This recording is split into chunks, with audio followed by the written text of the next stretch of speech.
leadership and leadership in the Senate. Before we get started, though, Representative Carson, if you would, give us a word of prayer. Come on. Heavenly Father, we just thank you for this time. Thank you for the great state of Georgia, and we just ask you bless these proceedings. I just ask you, you put your hand upon all of us as we make decisions for this great state. In Jesus' name we say amen. Amen. Chairman Beach. Just welcome, and this is great stuff y'all are going to present today. We love seeing orange barrels out. Just keep building the road, so thank you. And I'll turn it over to, is Josh, you going to be or Commissioner? All right. Well, thank you both, Chairman. Thank you, members of the Joint Committee, for being here today. Certainly want to recognize our Vice Chair Ann Purcell's with us, as well as Secretary Tim Golden. I think they're still with us. Yep, they're there. So glad to have them with us. We're going to very briefly, based on this important day, go over a little bit about state funding, sort of a little bit of the state from transportation funding, talk a little bit about transparency and some information we'll leave with you to carry with you to go forward. And obviously, the most important thing is talk about a little bit about the 10-year plan, how we arrive at that, talk about the methods, procedures, prioritization as it is how a 10-year plan comes to be. So your second slide, page 2, this is this good news, bad news story. This is fantastic news because this bar chart gives you the history of if we had stayed on the same trajectory without the Transportation Funding Act of 2015 versus where we are today based on the actual budget numbers. So you can see that we would actually have taken budget cuts after 2015 if we had kept the same funding formula in place. So that's the really good news. As you can see that our FY18 budget was $1.99 billion, and it would have been $883 million. That would have been a very bad situation, and we certainly wouldn't be talking about planting any trees and growing our opportunities, as the governor just talked about.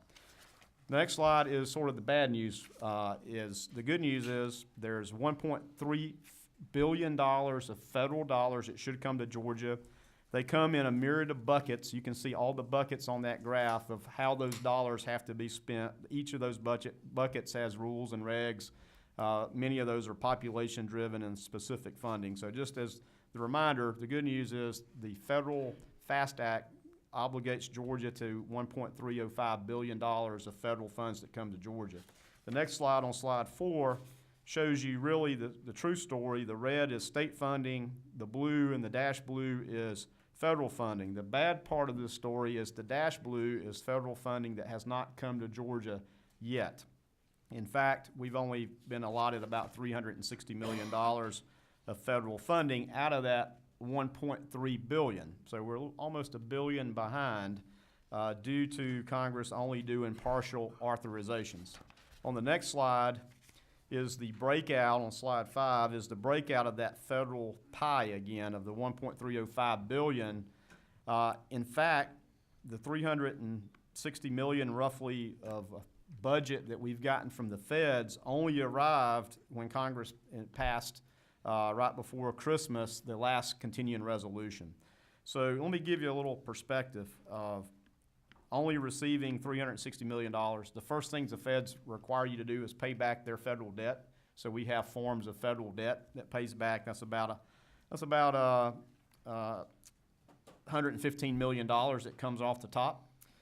But just to give you perspective, we have advanced $822 million of projects out to bid thus far this fiscal year. And only receiving $360 million, we've basically leveraged our state dollars, which is allowable, to get reimbursed with federal dollars in the future whenever those become available. So it's very simple. As I call it, it's the pay it forward process. Georgia has paid it forward because we've had state funding to do it. We will get reconciled somewhere along this federal budget year, but every time Congress does a continuing resolution for a month or two, there's no sustainable dollars coming to Georgia. We need Congress to pass a full rest of this federal fiscal year 18 funding so that we can advance projects going forward.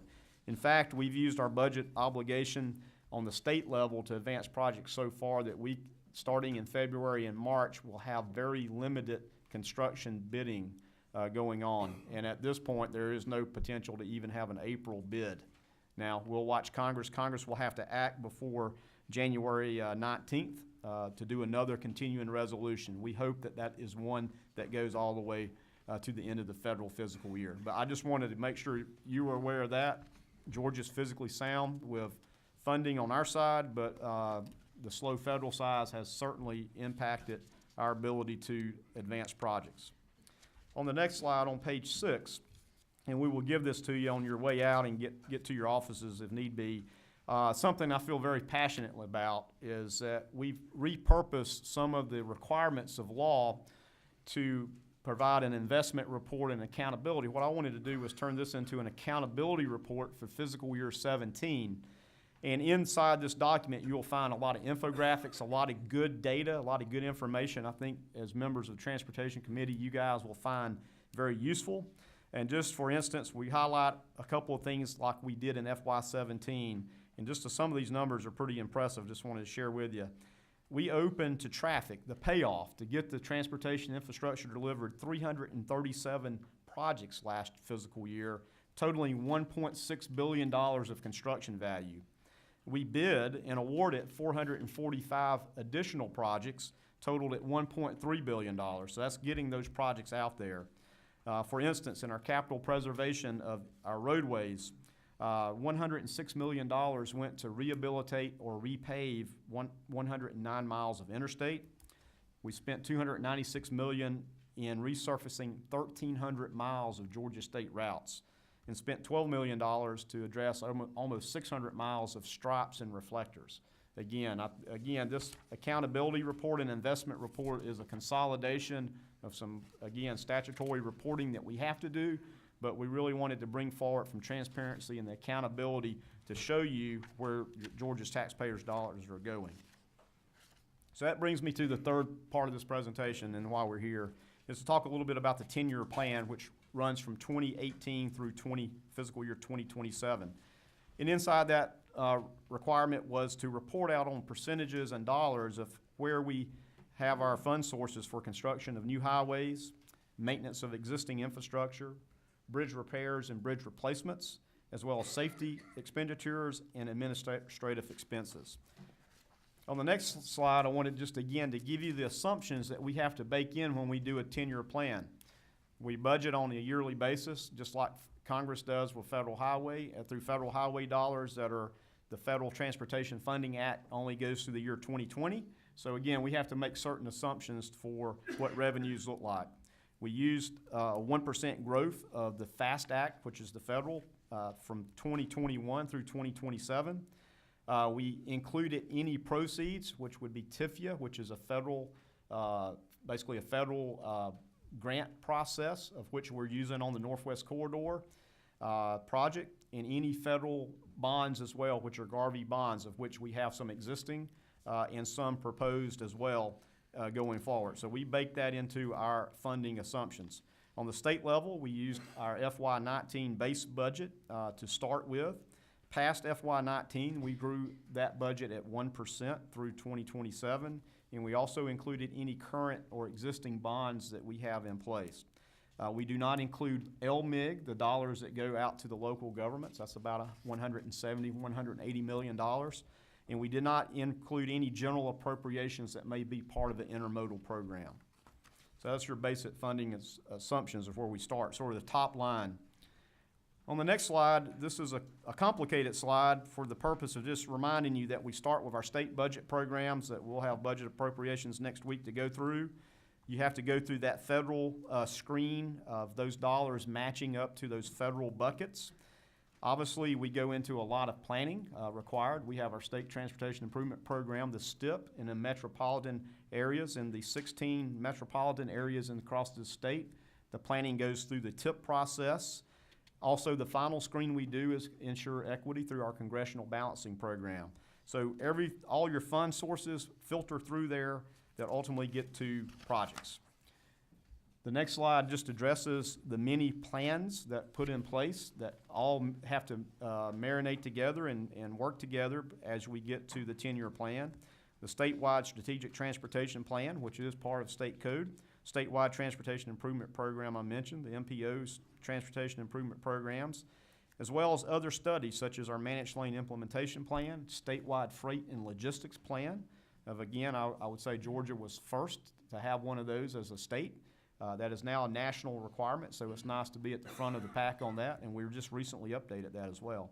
We also look at city and county multi-county transportation plans, and also really our asset-based approach, what is called transportation asset management for our bridges and pavements, and I'll mention that later.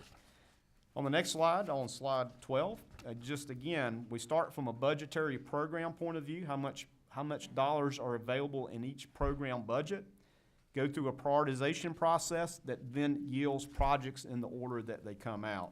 All those gears have to turn together. So let's take the first requirement of reporting, which is construction of new highway projects. Very simply, those are the projects that you think about, which are like 2 to 4 lane projects, passing lane projects, building a bypass, or including like express lanes here in Metro Atlanta. Those funding sources are obviously state and federal. Those are the federal buckets that they come out of. On the next slide is one I want Jay to talk about as our Director of Planning, is, again, how do you prioritize and how do you get projects to the front of the line? And so I'm going to let Jay take this because we're very excited about the work that has been going on and continuing to go on in that regard. Thank you, Commissioner, members of the committee. As we've talked about before, as far as prioritizing projects, how do we go about doing that? How do you take which project and look at it across the state and see how does it compare to another project? And so which project gets funding over the other project? So we tried to go in and set up a matrix by which that would apply to every single project that you would put them through. And then you would come out with a score. Maximum score would be 100 and then kind of go from there. Now, this is a tool in the toolbox. This is not the end-all be-all. This is an evolving document. This is something that's ever-changing, and we will continue to update it. When you start looking at some of when you look at economic development for one down here, that deals with traffic sheds. And so when you start looking at that data that we get, it's probably from about 15 right now. It will be updated, and as those travel sheds start to change and evolve, they will go into this. So this is an evolving document that's continuing to change and will continue to grow as we continue to work with it. But it is that tool in the toolbox. It is something for us to go back and look at and point to. And like I said, other factors that come into play, a lot of times, there again, as the commissioner's already mentioned, we still have congressional balancing to deal with. There's that local involvement piece that you look to as well. So there's a lot of other factors that we will look at, but I believe that this is a good tool that we can use as we move forward. My staff has worked hard, and they've done a great job with this and spent a lot of time. One of them was supposed to be here today. Unfortunately, she was sick and not able to attend. But Kelly has done an outstanding job, and so I give her the credit for it. But this is a great tool that we now have as we move forward. Thank you, Jay. And I guess I want just highlight one thing. That economic development component is one that we've done national research on. This is a very hard one to get your hands around on doing projects and what it means for economic development. Obviously, we're poised to make sure that those are strategic investments.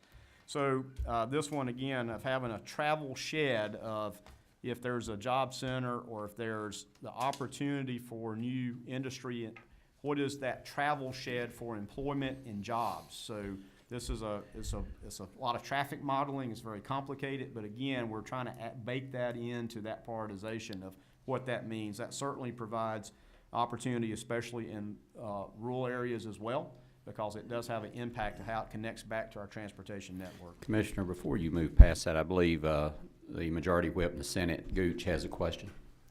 Could be for Jay, either one, but under economic development, is there a weighted scale, or how do you determine economic development in a urban area versus a rural area? So a Caterpillar plant in Athens versus a 20-person employer in Dahlonega. Right. That 20-person job in Dahlonega is just as important as that 200-person job it would be in Atlanta. So would there be any weighting on that? Because obviously your dollars are going to be different as well. Yeah, thank you for that easy question. I'll let Jay handle that. To be honest with you, there again, it's not perfect. It's an evolving document, and that's something we're continuing to look at. It has not been perfected. We're still going over that. And to be honest with you, that is actually a question that we've been discussing among ourselves. How do you weight that equally when you start looking at it? As you well know, in the rural parts of the state, 40 or 50 jobs is huge and probably sometimes even more important to those 1,000 jobs in the big metropolitan area. So that is something that's ongoing, trying to figure out. I will say, you know, when you start looking at the mobility and congestion side of things, you start looking at state route prioritization, underneath that your grip corridors and everything falls within there. That is a rural component, so they get points there as well. Within that, it's not just when people start thinking about mobility and congestion and value to capacity and those things, they really think about the metropolitan areas. But when you go in and see everything that's baked into these, you'll see that the rural Georgia gets those points and all there as well. It was amazing to see as we went back, and we actually have scores for projects out to like 2035 to see those scores and then look at them where we've got them, and we were in great shape where we had them prioritized. But we're also tweaking this as we go to kind of see how we can capture what you're talking about. And again, just a reminder on this, this is for only construction of new highway projects as far as prioritization. The next category was maintenance of existing roadways. And again, that was what you think of as capital maintenance and rehabilitation and the routine maintenance to take care of our roadways and roadsides. Again, state and federal sources apply. And on the next slide, on slide 16, I just wanted to highlight how we take a performance-based prioritization as it comes to our roadways and roadsides, and it's really an asset-based condition assessment. We've taken all the state routes in Georgia and broken them down into 4 categories: critical, high, medium, and low. The pie chart represents the distribution by lane mile, so you can see there's actually pretty equal distribution of what these criteria are for each of the state route prioritization. Just for instance, a critical route obviously is an interstate or a national freight corridor or a state freight corridor.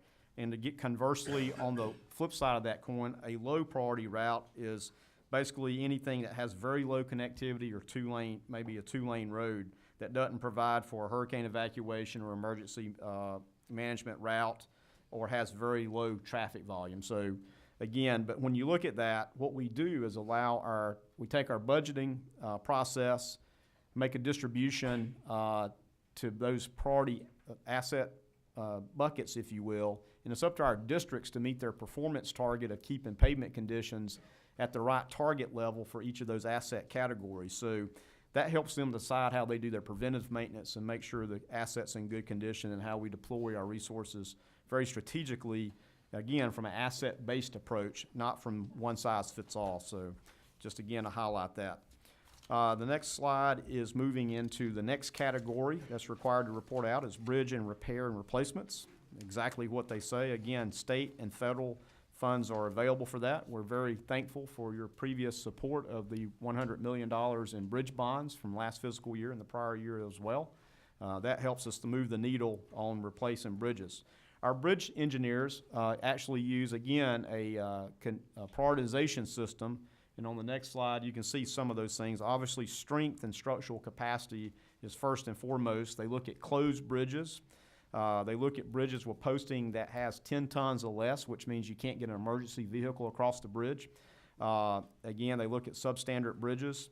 They look at detour length. So if a bridge goes out, or if it's posted and a school bus, emergency vehicle can't get around, how far around is it? Or if that bridge has to go out of service, how far around is it? And does it serve a school? Does it serve a hospital or a healthcare facility? Or does it provide connectivity for economic generators such as business or industry? So they bake that all into a formulation. Obviously, condition they look at in poor condition and fair condition. And also, they always look to rehabilitate first, try to extend another 25 years of life if they can. Georgia's average average age is around 42, 43 years old. Most all of them were designed to last 50 years. So on average, you can see there's a big impact there. The next slide, I think, is very revealing. Don't worry about counting the dots.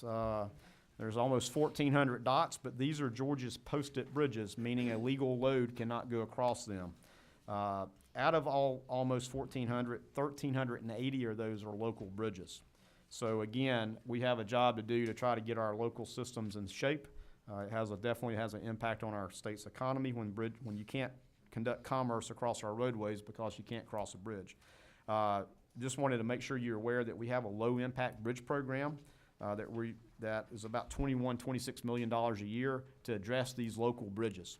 And we also have done local bridges in design build bridge bundles, where we bundle 2 or 3 or 4 bridges together geographically and take a design build approach, so the contractor can get out there and working on them sooner than your traditional procurement methods. And so anyway, continued efforts on our bridges, very important. The next budget, or next category in the 10-year plan was safety enhancements. Those type projects are what come to mind as intersection improvements, operational improvements.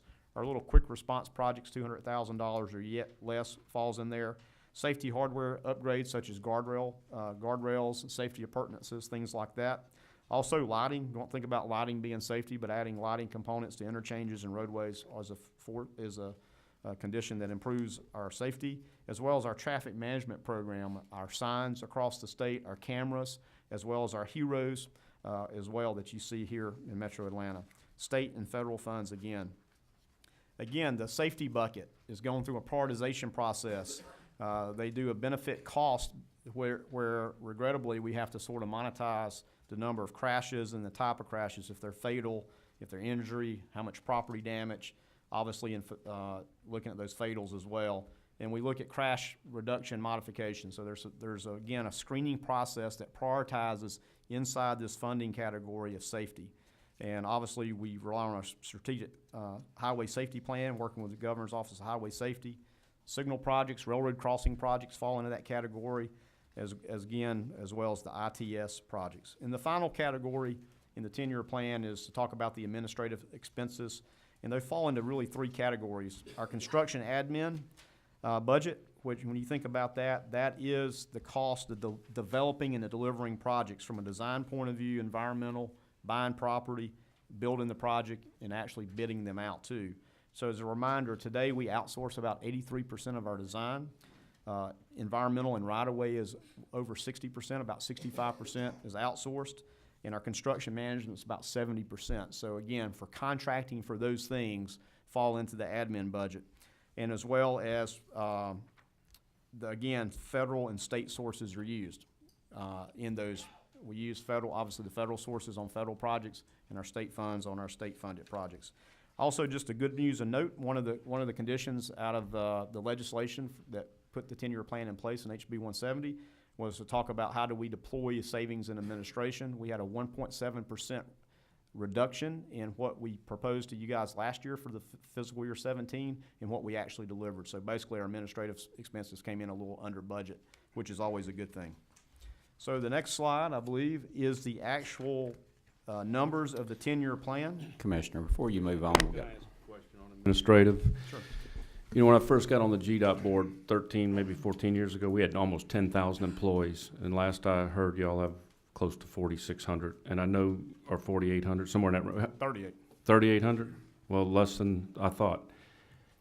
And I know you're outsourcing a lot of stuff, but I do worry a little bit about institutional knowledge and not backfilling some jobs. I mean, when you retire, and are we hiring some folks that are employees of GDOT that are in engineering and growing them to take your job? We're absolutely, that's our mission, and again, to hire really talented employees and be able to retain them is a challenge. Okay. We're in a good economy now.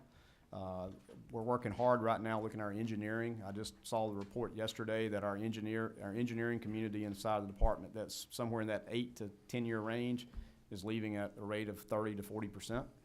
About 20%, 0 to 2, it keeps going up, but once you get past that, then you have a little bit better tenure. So we got to work in that sort of what I call the heart of the department. Those are the people that are really getting things done. So we're continuing to work there, doing a lot of things such as mentoring programs. We're looking again to train and get people the most experience they can, doing sort of a little bit of job shadowing opportunities, and also stretch assignments to take somebody in what their wheelhouse, what they're used to doing, and put them in a different office, or giving them a stretch assignment to try to do again to Right. provide value to them. Well, let me be clear. I don't want you to leave. I'm not. I wasn't saying that, but I was just saying that I worry about you not having enough help that's with your department. So just want to make sure you're okay.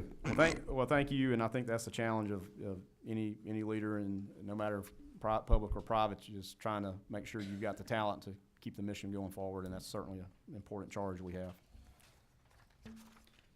So I apologize, I can't read this from either part of my glasses, but we'll get you the actual, what the percentage looks like. Jay's got the presentation there.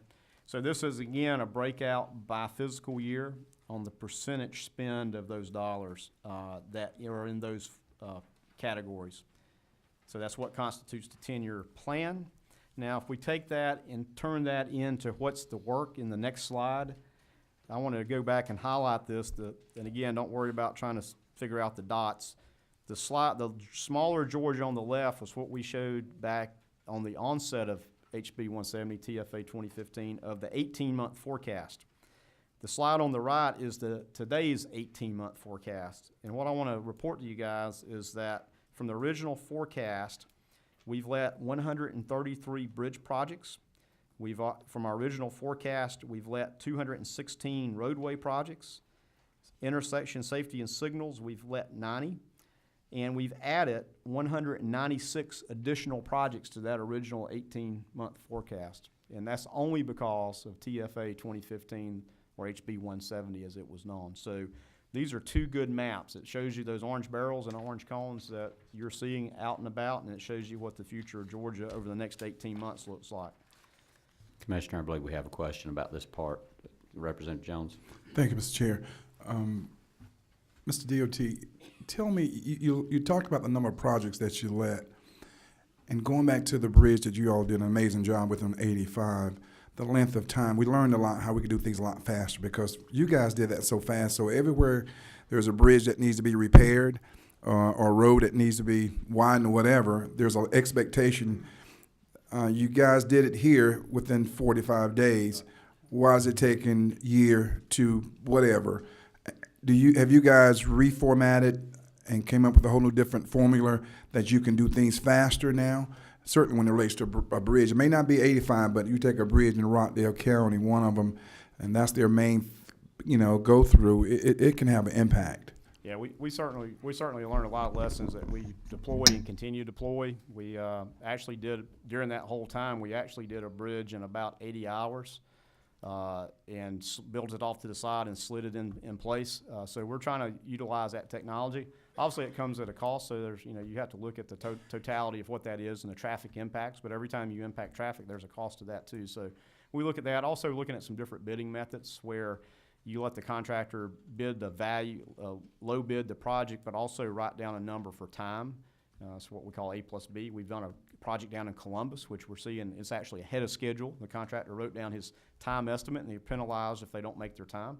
So we have a lot of tools in the toolbox that we have to continue to look at and pull out and use. And again, it's just the right thing to do to look at. We got one more question. Mr. Leader. Thank you, Mr. Chairman.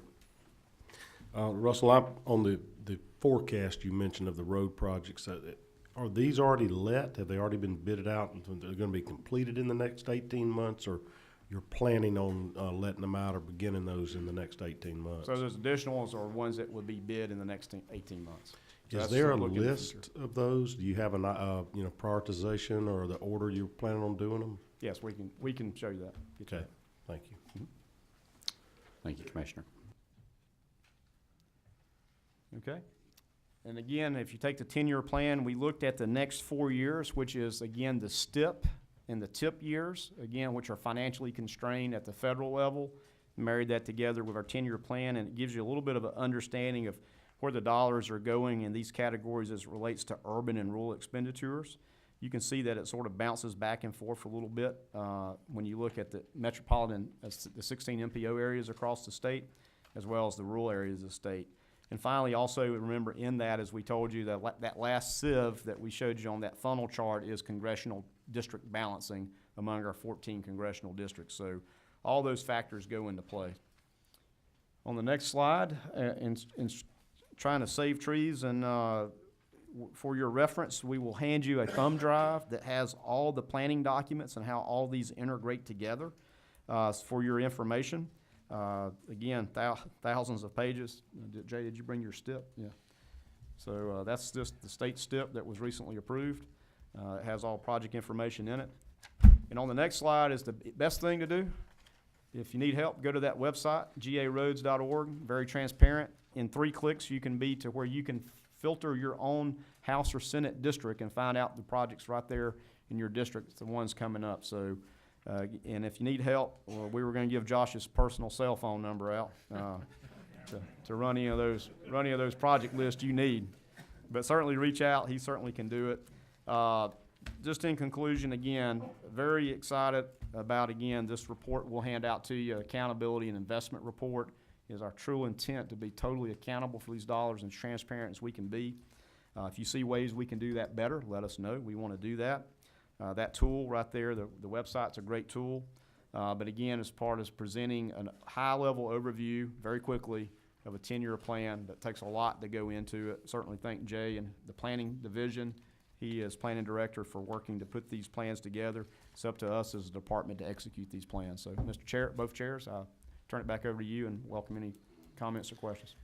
And just so that the committee knows, and Commissioner hit on this, to be able to give you all the planning documents, we would have had to kill a lot of trees. So they have a zip drive, and they are anticipating that if you have concerns or questions that you'll get with them. At some point later in the session, as required by legislation, we're going to come back together to discuss and ultimately adopt and approve the 10-year plan. So this is just an opportunity for you to hear it, look at it, see it, ask questions, dive into it, read all the documents you'd like to have, and get the answers to your questions. So when we come back together, we'll be prepared to have a thorough discussion and ultimately approve it. So I believe we have a question, number 24, Representative Harrell. Thank you, Mr. Chairman. Commissioner, I appreciate the presentation. I just wanted to comment that I think this major mobility investment program that you guys have started with the 11 projects is one of the greatest plans that I've seen, not only in my 7 years here, but 15 plus years involved in transportation. I haven't been as excited about a total package initiative that I have in that. And so you're commended and all your people for working to really make an impact on congestion at its completion. That's an outstanding effort there.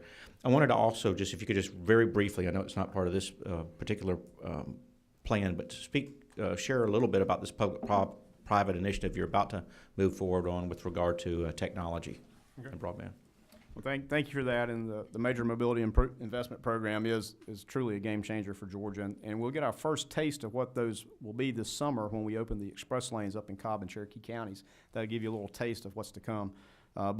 Yes, we have been working pretty hard and watching what's going on in the conversations that relates to broadband for the state of Georgia. But as we look to the future, we know that communications and fast communications through internet is very critical for transportation. I can tell you with the weather events we've had just this year and the end of last year and the tremendous weather events we had last year, having camera coverage and communications to the public through signs and cameras is very important. We have pretty good coverage here in Metro Atlanta, as you can imagine, but the rest of the state we don't. So one of our initiatives going forward was trying to figure out how can we get ready for the future, especially for autonomous connected vehicles as well, which will be communicating via cellular technology. At least that's one option. There's some other options out there now, but every one of them goes back to the internet and through a broadband connection in some form or fashion. So we have done a request for information to the industry to garner the interest in allowing our interstate right-of-ways to be open for fiber, broadband, and fiber optic cabling. We have several hundred miles of that in Metro Atlanta, and so we had good response for that. We plan to put a public notice announcement out to do a public-private partnership for a term we haven't determined yet, but probably a 20-year horizon at least, to basically have a private sector to install fiber optic conduit and fiber optics through all the interstates of Georgia, and taking over the existing fiber that we have in metropolitan Atlanta as well, which has capacity in it. In some places we need some more capacity too, but we see that this is a very good way and that would really provide a backbone for what we need for communications with cameras, new technology as it relates to automated and connected vehicles, but also maybe it will provide a connection for the initiatives that both the House and Senate have been working on for broadband to rural Georgia and to the parts that are underserved with broadband. So we're very excited about this. A lot of details still to be done, but our initial assessment, our request for information, our assessment, industry assessment, if you will, sees that this is a good possibility for Georgia, and we look forward to moving forward with that procurement. Thank you, Commissioner. Do we have any other questions? It doesn't appear so. I'm going to turn it over to Chairman Beach to close us out. But Commissioner, thank you for you and Jay and the work you're doing. We heard the governor recognize you today, and your department deserves all the accolades you can get. You've done a wonderful job for us, and we look forward to reviewing the 10-year plan. And again, I encourage members, if you have any concerns or questions, please get with them so we can get them addressed before we take this up later in session. Chairman Beach. Yeah, I'll just echo what Chairman Tanner said. Great job. Thank you for this presentation. Y'all have done a great job during the snowstorms and in Savannah. And I know that was tough because you weren't staged for that. You had to bring product down there to do that. So thank you for all your work on that. And I want to congratulate you. I know you get a lot of praise on the I-85 bridge collapse and getting it reopened in 43 days. I don't think people realize how fast y'all have built the North by Northwest corridor. That is the longest stretch of reversible lanes in the United States, 30 miles, and it has gone up really fast, lightning speed, and I'm proud of y'all for that, and I think you're going to cut the ribbon in May or June of this year? This summer? Well, I'm going to put a little pressure on you. Let's get that thing, let's cut that ribbon, but I want to thank you for that, because that's going to make a major difference in the commute from Cherokee County and Cobb County into the city. So kudos on that. Great job. So thank you very much, and we're here to help you. Both Chairman Tanner and I are working closely together on transit. We're working together on other ideas on freight and rail. So whatever we can do to help you, we're here to do that, both committees. Thank you very much. To the members, just remember to make sure you pick up your zip drive and your accountability report, and we stand adjourned.